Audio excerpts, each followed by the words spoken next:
So hello everyone, welcome to SSC calculations again. आज हमारे सामने सीएचएसएल 2024 में पूछा गया एक ट्रिकी सवाल जिसके कारण बच्चे थोड़ा हो गए थे कंफ्यूज। तो देखते हैं वो कंफ्यूजन क्यों आई थी और उसका सोल्यूशन क्या है। तो चलते हैं क्वेश्चन पे अपने। देखो क्वेश्चन में क्या कह रहा है, R pays 100 rupees to P with rupees 5 rupees 2 and rupees 1 coin. ठीक है, इतना हम समझ गए। आर ने पी को 100 रुपए दिए हैं, जिसमें से कुछ 5 रुपए के सिक्के थे, कुछ 2 रुपए के सिक्के थे और कुछ 1 रुपए के सिक्के थे। ठीक है, the total number of coins use for paying are 40। तो उसने टोटल कॉइन्स कितने दिए हैं, 40।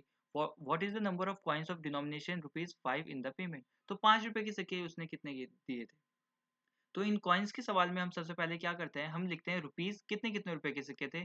एक कुछ थे 5 रुपए के सिक्के, कुछ थे 2 रुपए के सिक्के और कुछ थे 1 रुपए के सिक्के। इतना हम समझ गए। अब हम लिखते हैं कि कितने कितने सिक्के थे।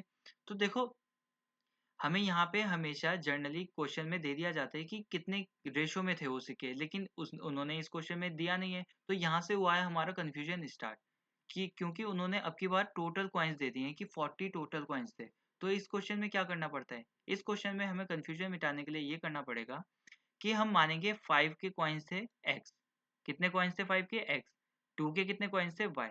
और बचे कुछ थे 1 के। तो बचे कुचे कितने होंगे, तो भाई टोटल अगर कॉइन्स 40 हैं, उनमें से हम x और माइनस y, ये वाले कॉइन भी हटा दिए, ये वाले कॉइन भी हटा दिए, तो बचे कुचे इतने ही बचे होंगे ना, 40 माइनस x माइनस y।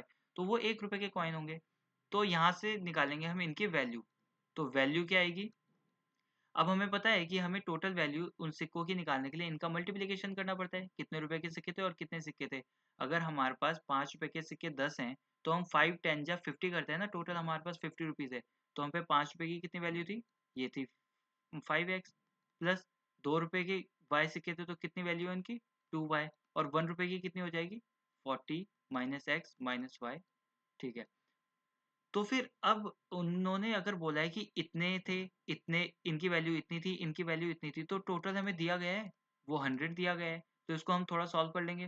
देखो 5x माइनस एक्स कितना होता है, 4x। Plus 2y minus Y कितना होता है, y।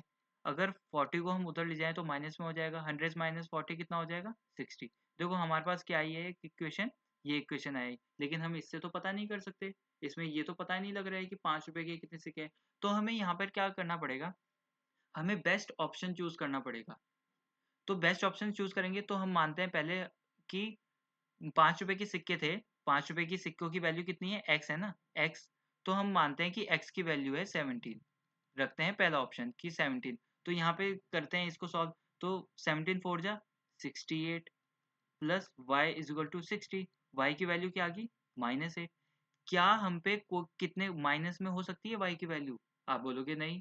कि भाई हम बोलेंगे हम पे कुछ सिक्के हैं तो उनकी वैल्यू माइनस पे तो हो नहीं सकती, वो एक हो गए, 2 सिक्के होंगे, 3 सिक्के होंगे, तो वो तो हमेशा पॉजिटिव में रहेंगे ना। तो ये ऑप्शन तो हो जाएगा कट।